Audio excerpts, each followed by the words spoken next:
Hello dear student, welcome back. इस video में आपको पढ़ाने वाला हूं चंदेल वंश का इतिहास पार्ट 2। पार्ट 1 में ऑलरेडी आपको पढ़ा चुका हूं, तो ये है पार्ट 2 और इसमें मैं आपको पढ़ाऊंगा यशोवर्मन के बारे में, धंगदेव के बारे में, गंडदेव के बारे में, विद्याधर देव के बारे में और परमर्दी देव के बारे में। तो 5 राजाओं के बारे में इस वीडियो में मैं आपको पढ़ाने वाला हूं। अगर आपको पीडीएफ चाहिए तो लिंक डिस्क्रिप्शन बॉक्स में मिल जाएगी, तो वहां से जाके आप पीडीएफ को डाउनलोड कर सकते हो, या फिर टेलीग्राम चैनल पर चले जाओ तो वहां पर भी आपको पीडीएफ की लिंक मिल जाएगी, तो वहां से भी डाउनलोड कर सकते हो। तो चलिए इस वीडियो की शुरुआत करते हैं और पढ़ते हैं चंदेल वंश का इतिहास पार्ट 2। ये है सूचना, तो इसे आप जरूर पढ़ें। हर्षदेव, तो यहां से शुरुआत करते हैं।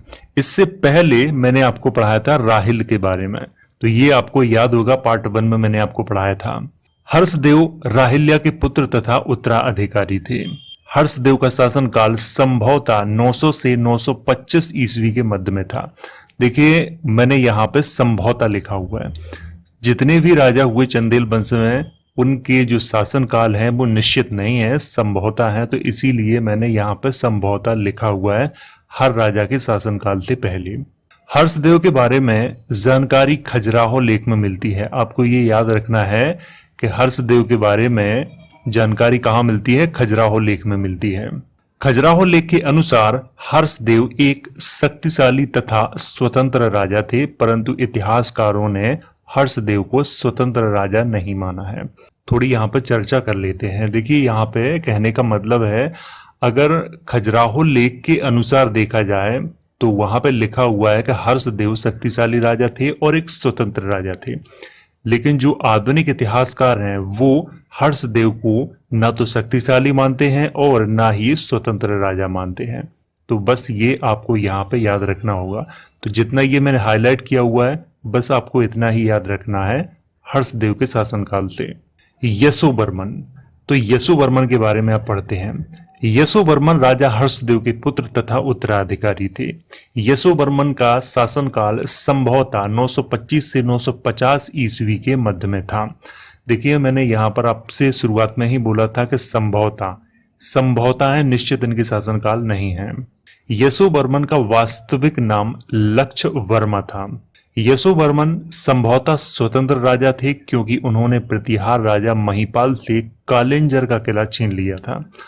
यहाँ पे मैं आपको बता दूं कि कुछ इतिहासकारों ने लिखा है कि यशोवर्मन पहले स्वतंत्र राजा थे चंदेल वंश के, क्योंकि उन्होंने प्रतिहार राजा महिपाल से कालिंजर का किला छीन लिया था। देखिए कालिंजर का किला आधुनिक उत्तर प्रदेश के बांदा जिले में है, तो आपको ये यहाँ पे याद रखना है। तो इसीलिए कुछ इतिहासकार ऐसा मानते हैं कि यशोवर्मन एक स्वतंत्र राजा थे। यशोवर्मन के शासनकाल में चंदेल वंश की राजधानी महोबा उत्तर प्रदेश में थी। तो ये आपको यहाँ पे याद रखना है कि जब यशोवर्मन चंदेल वंश के राजा थे, तो उस समय जो चंदेल वंश की राजधानी थी वो महोबा में थी, और महोबा कहाँ है? उत्तर प्रदेश में है। यशोवर्मन ने कन्नौज के राजा से भगवान विष्णु की प्रतिमा प्राप्त कर उसे खजुराहो के चतुर्भुज मंदिर में स्थापित करवाया था। ये आपको यहाँ पे याद रखना है कि खजुराहो के चतुर्भुज मंदिर में जो विष्णु भगवान की जो प्रतिमा लगी है वो कहाँ से प्राप्त हुई थी? कन्नौज के राजा से प्राप्त हुई थी। और किसने की थी? यशोवर्मन ने की थी। तो ये आपको यहाँ पे याद रखना है। धंगदेव, तो इनके बारे में पढ़ते हैं। धंगदेव यशोवर्मन के पुत्र तथा उत्तराधिकारी थे। धंगदेव का शासनकाल 950 से 1003 ईस्वी के मध्य में था। देखिए यहाँ पर मैंने संभवतः लिखा हुआ है सब राजाओं के शासनकाल के पहले, क्योंकि इनके शासनकाल निश्चित नहीं है। हर इतिहासकार अलग अलग लिखता है, कोई कुछ लिखता है तो कोई कुछ लिखता है, तो इसीलिए मैंने यहाँ पे संभवतः लिखा हुआ है।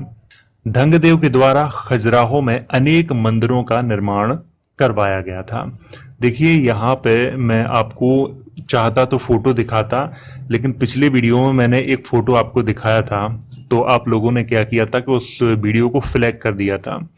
फ्लैग करने के बाद यूट्यूब की तरफ से मुझे काफ़ी सारे मेल आए, तो इसलिए मैं किसी भी मंदिर का आपको फोटो नहीं दिखाने वाला हूँ। तो यहाँ पे आपको ये याद रखना है कि धंगदेव के द्वारा खजुराहो में अनेक मंदिरों का निर्माण करवाया गया था। भारतीय इतिहास में चंदेल वंश का वास्तविक स्वतंत्र राजा धंगदेव को माना जाता है, क्योंकि उनके अधीन कन्नौज के प्रतिहार राजा त्रिलोचन पाल थे। इतिहासकारों की अगर माने, जो भारतीय इतिहासकार हैं, अगर उनके अनुसार देखा जाए तो चंदेल वंश का जो वास्तविक स्वतंत्र राजा वो मानते हैं, वो राजा धंगदेव को मानते हैं, क्योंकि उनके अधीन जो कन्नौज के उस समय के जो राजा थे, जिनका नाम था त्रिलोचन पाल, तो त्रिलोचन पाल स्वतंत्र राजा नहीं थे, बल्कि राजा धंगदेव के अधीन अपना शासन चलाते थे। शुरुआत में जितने चंदेल वंश के राजा हुए वो प्रतिहार वंश के अधीन अपना शासन चलाते थे। इसके बाद प्रतिहार वंश के राजा कमजोर हो गए और चंदेल वंश के राजा स्वतंत्र हो गए। तो ये आपको यहाँ पे याद रखना है, जितना ये मैंने हाईलाइट किया हुआ है। धंगदेव के बारे में जानकारी खजुराहो लेख से प्राप्त होती है। तो आपको यहाँ पे याद रखना है कि जो राजा धंगदेव थे चंदेल वंश के, तो उनके बारे में जो जानकारी है वो खजुराहो लेख से प्राप्त होती है। धंगदेव ने कालिंजर को अपनी दूसरी राजधानी बनाया था। तो ये आपको यहाँ पे याद रखना है कि कालिंजर को अपनी दूसरी राजधानी किसने बनाया था? राजा धंगदेव ने बनाया था। धंगदेव ने परम भट्टारक, महाराजाधिराज, परमेश्वर, परम माहेश्वर और कलिंजराधिपति जैसी प्रख्यात उपाधियां धारण की थी।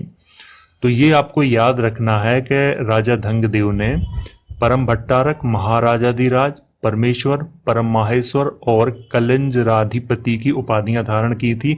इसीलिए इतिहासकारों ने चंदेल वंश का वास्तविक स्वतंत्र राजा और शक्तिशाली राजा धंगदेव को माना है। ये आपको यहाँ पे याद रखना है।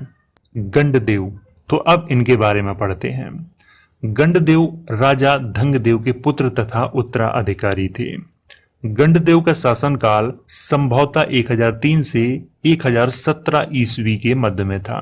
मैं आपको बता दूं, कुछ इतिहासकार यहाँ पर 1019 भी लिखते हैं और कुछ इतिहासकार 17 लिखते हैं, तो कुछ इतिहासकार 15 लिखते हैं। तो इसीलिए ये मैंने यहाँ पर संभवतः लिखा हुआ है। गंडदेव ने कन्नौज के प्रतिहार राजा यशपाल की हत्या अपने पुत्र विद्याधर देव से करवा दी थी, क्योंकि यशपाल ने महमूद गजनवी का सामना नहीं किया था। मैं आपको बता दूं कि कन्नौज के जो राजा थे यशपाल, उस समय महमूद गजनवी ने कन्नौज पर आक्रमण किया और कन्नौज में खूब लूटपाट मचाई थी। लेकिन यशपाल ने क्या किया था? यशपाल कन्नौज छोड़ के भाग गए थे।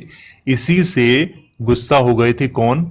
राजा गंडदेव। तो उन्होंने क्या किया था कि अपने पुत्र विद्याधर देव को भेजा था और यशपाल की हत्या करवा दी थी। तो ये आपको यहाँ पे याद रखना है। कुछ भारतीय इतिहासकारों का मानना है कि महमूद गजनवी ने राजा गंडदेव को पराजित करके अपनी अधीनता स्वीकार करवाई थी। देखो, ऐसा ये निश्चित नहीं है, लेकिन कुछ इतिहासकार ऐसा लिखते हैं।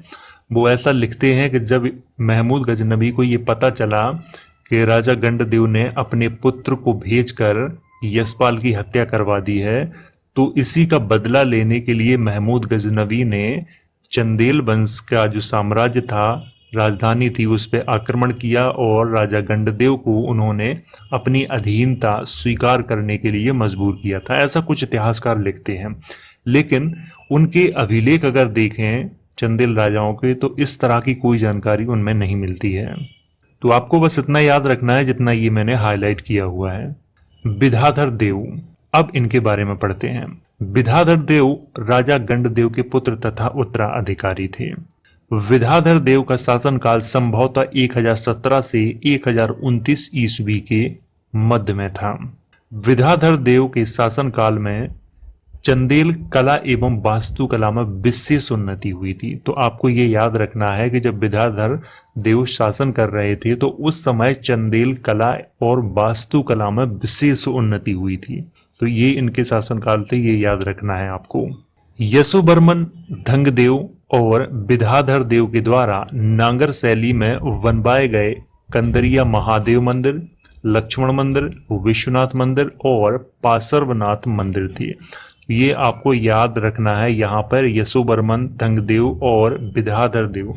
तो इन तीनों राजाओं के द्वारा इन मंदिरों का निर्माण करवाया गया था, वो भी नांगर शैली में। ये आपको याद रखना है। यहाँ पे ये एक बार एग्जाम में पूछा गया था कि ये कौन सी शैली के मंदिर हैं, तो ये नांगर शैली के मंदिर हैं। विद्याधर देव के शासनकाल में कलचुरी राजाओं ने चंदेल साम्राज्य का पूर्वी हिस्सा जीतकर अपने अधीन कर लिया था।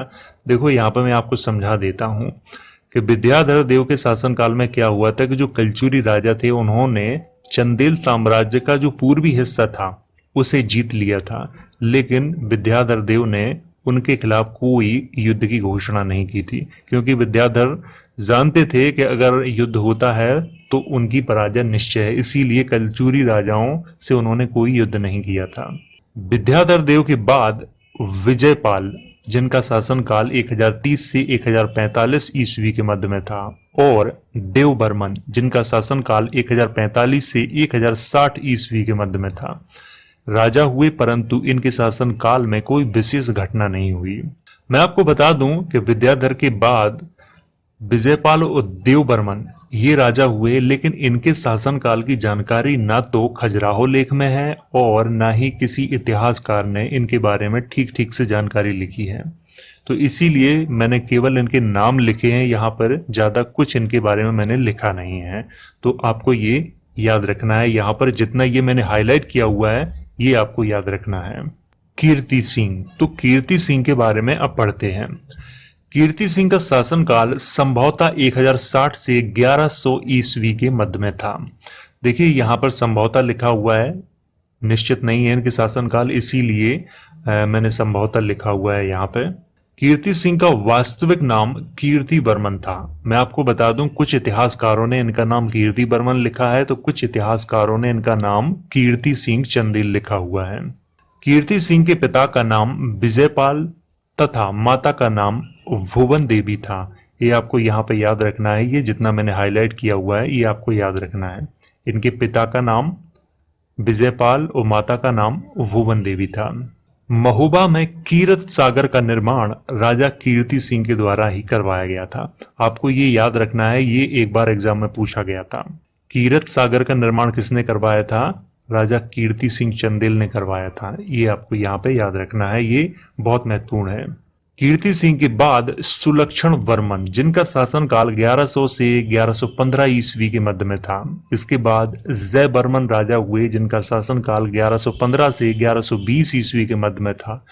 फिर पृथ्वी वर्मन राजा हुए। पृथ्वी वर्मन राजा का जो शासनकाल था वो 1120 से 1129 ईस्वी के मध्य में था। इसके बाद मदन वर्मन राजा हुए और उनका शासनकाल 1129 से 1162 ईस्वी के मध्य में था। इसके बाद यशो वर्मन द्वितीय हुए, इनका शासनकाल 1162 से 1166 ईस्वी के मध्य में था। देखिए यहाँ पर मैं आपको बता दूं, कीर्ति सिंह चंदेल के बाद ये काफी सारे राजा हुए, इनके बारे में ज्यादातर इतिहासकारों ने कुछ लिखा नहीं है, इसीलिए मैंने केवल इनके नाम और इनका जो शासनकाल था वही आप लिखा हुआ है। इससे ज्यादा मैंने कुछ इनके बारे में लिखा नहीं है। तो बस आपको इतना ही ध्यान रखना है, ये जितना मैंने हाईलाइट किया हुआ है बस इतना ही याद रखना है आपको कीर्ति सिंह चंदेल के शासनकाल से। परमर्दी देव, परमर्दी देव का इतिहास बहुत ही अलग है और बहुत ही विवादित है। मैं आपको बता दूं कि जिस तरह का मैंने आपको गहड़वाल वंश का जो इतिहास आपको पढ़ाया था, जो अंतिम राजा जयचंद थे, ठीक ठीक उसी तरह का परमर्दी देव का इतिहास है। परमर्दी देव का शासनकाल संभवतः 1166 से 1203 ईस्वी के मध्य में था। यहाँ पर संभवतः लिखा हुआ है, निश्चित नहीं है। परमर्दी देव का वास्तविक नाम परमाल था। मैं आपको बता दूं कि बुंदेलखंड में इन्हें परमर्दी देव के नाम से कोई नहीं जानता है। उनका जो वहां नाम प्रचलित है बुंदेलखंड में वो है परमाल। राजा परमाल नाम से इनको जानते हैं बुंदेलखंड के लोकगीतों में। ये आपको यहाँ पे याद रखना है कि इनका वास्तविक नाम परमाल था। परमर्दी देव के दरबारी कवि जगनिक थे, जिन्होंने परमाल रासो ग्रंथ की रचना हिंदी भाषा में की थी, परंतु वर्तमान में इस ग्रंथ का एक भाग आला खंड ही उपलब्ध है, जिसमें परमर्दी देव के दो सेना नायक आला एवं ऊधल की वीर गाथा है। मैं आपको बता दूं कि परमर्दी देव के जो दरबारी कवि थे इनका नाम था जगनिक। जगनिक ने हिंदी भाषा में परमाल रासो नामक ग्रंथ की रचना की थी, लेकिन ये ग्रंथ उपलब्ध नहीं है वर्तमान में, लेकिन इसका एक भाग आला खंड उपलब्ध है। आला खंड में आला और ऊदल दो सेना नायक थे परमर्दी देव के, उनकी वीर गाथा इसमें लिखी हुई है आला खंड में। आला एवं ऊदल दोनों भाई थे ये। तो आपको यहाँ पर जितना ये मैंने हाईलाइट किया हुआ है ये आपको याद रखना है। यहाँ पे परमर्दी देव के परम मित्र कन्नौज के राजा जयचंद थे। मैं आपको यहाँ पे बता दूं, कन्नौज के राजा जयचंद और परमर्दी देव, जिन्हें परमाल भी कहा जाता है, तो ये दोनों बहुत परम मित्र थे, ये आपको यहाँ पे याद रखना है। 1203 ईस्वी में परमर्दी देव ने कुतुब उद्दीन ऐबक की अधीनता स्वीकार कर ली थी और इसके बाद चंदेल साम्राज्य के अधिकतर क्षेत्रों पर कुतुब उद्दीन ऐबक का अधिकार हो गया था। तो अब यहाँ पे कर लेते हैं थोड़ी सी चर्चा। देखिए, इतिहासकारों में बहुत मतभेद हैं। कुछ इतिहासकार मानते हैं कि 1203 ईस्वी में परमर्दी देव ने कुतुब उद्दीन ऐबक की अधीनता स्वीकार कर ली थी। कुछ इतिहासकार मानते हैं कि कुतुब उद्दीन ऐबक ने परमर्दी देव की हत्या कर दी थी। लेकिन आपस में इतिहासकारों में इतनी ज्यादा मतभेद होने के कारण निश्चित नहीं है कि उस समय क्या हुआ था। लेकिन जो भी हुआ हो, चाहे तो अधीनता स्वीकार की हो, चाहे उनकी हत्या कर दी गई हो, लेकिन बाद में कुतुब उद्दीन ऐबक का वहां पे शासन स्थापित हो गया था। बस इतना हमें याद रखना है। तो वीडियो एक बार समझ में ना आया हो तो आप इसे दोबारा भी देख सकते हैं, और पसंद आया हो तो लाइक, शेयर, और अगर आपका कोई सवाल है तो कमेंट करके आप मुझसे पूछ सकते हो।